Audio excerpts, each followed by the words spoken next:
జనరల్గా ఈ type of సినిమాలకి బ్యాక్గ్రౌండ్ మ్యూజిక్ చాలా ఇంపార్టెంట్. సాంగ్స్ కోర్స్ సాంగ్స్ అనేవి కూడా సినిమాని ఎన్హాన్స్ చేయడానికి ఉంటాయి, అంటే నెంబర్ ఆఫ్ రిపీట్ ఆడియన్స్ రావడానికి సాంగ్స్ దోహదపడతాయి. అలాగే ఈ పర్టికులర్ ఇలాంటి మిస్టికల్ మూవీస్కి బ్యాక్గ్రౌండ్ మ్యూజిక్ చాలా ఇంపార్టెంట్ సార్. అందులో మాస్టర్ శ్రీచరణ్ పాకాల. సో విధంగా చెప్పాలంటే మీ ట్రైలర్కి టీజర్కి ఈరోజు ఈ రేంజ్ హైప్ ఉందంటే one of the pillar Sricharan Pakala. తన గురించి ఏం చెప్తారు? యాక్చువల్లీ నేను Srichu we travel long back అండి. ఆపరేషన్ గోల్డ్ ఫిష్ అని ఒక సినిమా చేశాను. It's about Kashmiri pundits.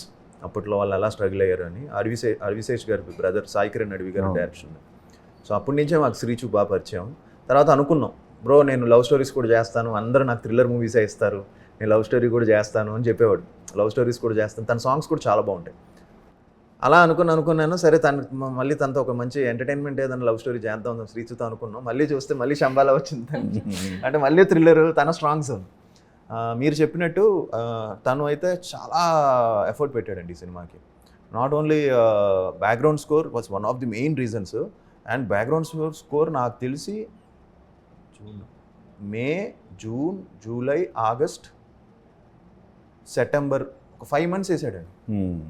4 to 5 months ఇంకా దాన్ని బెటర్మెంట్ చేస్తున్నాడు. ఇంకా మాకు ఒక 3 daysతో ఫైనల్ ఇది ఉంది, అయిపోతుంది almost. He still doing that. ఇంకా ఏదైనా ఉంటే బెటర్, ఇంకా ఇన్స్ట్రుమెంట్స్ యాడ్ చేసి, ఇంకా లైవ్స్ యాడ్ చేసి. సో ఆల్మోస్ట్ 4 to 5 months ఒక ప్రాజెక్ట్ మీద తను స్పెండ్ చేయడం అనేది, ఎందుకంటే is very busy with number of films. చాలా పెద్ద సినిమాలు చేస్తున్నాడు, చాలా డిఫరెంట్ ఫిల్మ్స్ చేస్తున్నాడు. బట్ స్టిల్ ఈ సినిమాకి తను బేసిక్గా ఈ ఫెల్ట్ ఈ సినిమాలో ఏదో ఉంది, ఈ సినిమా చేస్తే మంచి పేరు వస్తుంది అని తనకి ఉండింది. బట్ తను ఎవ్రీ ఫిల్మ్ అలానే చేస్తాడు.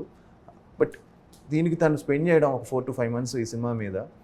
అండ్ మీరు చూసింది బ్యాక్గ్రౌండ్ స్కోర్ టీజర్లో గంటలో, బట్ సినిమాలో ఇంకా చాలా థీమ్స్ ఉంటాయి. ఓకే, నెంబర్ ఆఫ్ థీమ్స్ ఉంటాయి. ప్రతి క్యారెక్టర్ ఒక మంచి థీమ్ డిజైన్ చేసి దానికి అంతా బాగా చేశాడండి background score. And background songs కూడా ఉంటాయి సినిమాలో. ఓకే, డ్యూయట్స్ ఏం లేవా? ఒక మాంటేజ్ సాంగ్ ఉంది అనుకుంటా, ఒక బ్యూటిఫుల్ సాంగ్ గుర్తుందా?